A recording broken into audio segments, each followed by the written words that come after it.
আসসালামু আলাইকুম everyone, welcome back to Nusrat Samira's kitchen. আজকে আমি আপনাদের তৈরি করে দেখাবো সেদ্ধ ডিম দিয়ে দোকানের মতো পারফেক্ট মেয়োনিজ রেসিপি। বিশ্বাস করবেন না, এই মেয়োনিজটা এতটা টেস্টি হয় যে ঘরে একবার না বানালে বুঝতেই পারবেন না।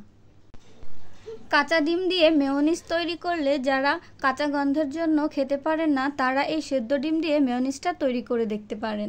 আশা করি নিরাশ হবেন না। তো মেয়োনিজ তৈরির জন্য একটি ব্লেন্ডার জারে দিয়ে দিলাম 2টা সেদ্ধ ডিম। আমি ডিমগুলোকে খুব ভালো করে সেদ্ধ করে খোসা ছাড়িয়ে নিয়েছি।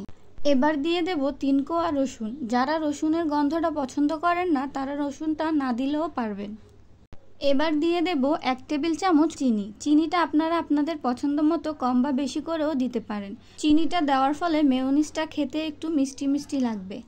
এবার দিয়ে দেব 1 টেবিল চামচ গুঁড়া দুধ। গুঁড়া দুধটা অবশ্যই দিবেন। গুঁড়া দুধের কারণে মেয়োনিজের টেস্টটা একদম অন্য লেভেলে চলে যায়। এবার দিয়ে দেব 1/2 চা চামচ কালো গোলমরিচের গুঁড়া। আপনারা চাইলে সাদা যে গোলমরিচের গুঁড়াটা আছে সেটাও দিতে পারেন, তবে আমি কালোটাই দেব, এতে মেয়োনিজটা দেখতেও অনেক সুন্দর লাগবে। এখন দিয়ে দেব স্বাদমতো লবণ আর 2 টুকরা লেবুর রস। চামচের মাপে 1 টেবিল চামচ হবে। আপনারা চাইলে লেবুর রসের পরিবর্তে হোয়াইট ভিনেগারটাও ব্যবহার করতে পারেন।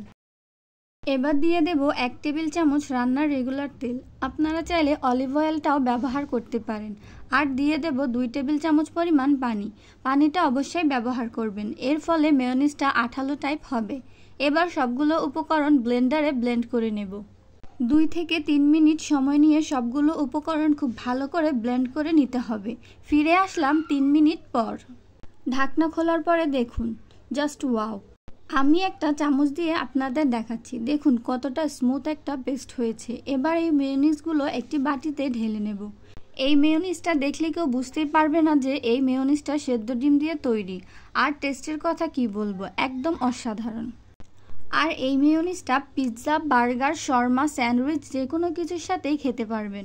আমি আজকে পিৎজা বানানোর জন্য এই মেয়োনিজটা তৈরি করেছি। আর এই পিৎজার রেসিপিটা আপনাদের সাথে খুব তাড়াতাড়ি শেয়ার করব।